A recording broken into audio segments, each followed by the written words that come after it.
పేరు స్వామి, పాచిల్ల గ్రామం.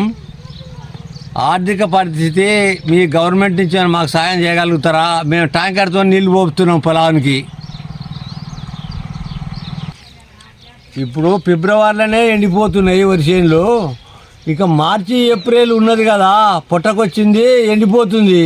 మేము ట్యాంకర్తో నీళ్లు పోతున్నాం పొలానికి. ఏం చేయాలి? మీ ప్రభుత్వం మాకు ఏమైనా సాయం చేస్తారా అని అడుగుతున్నా.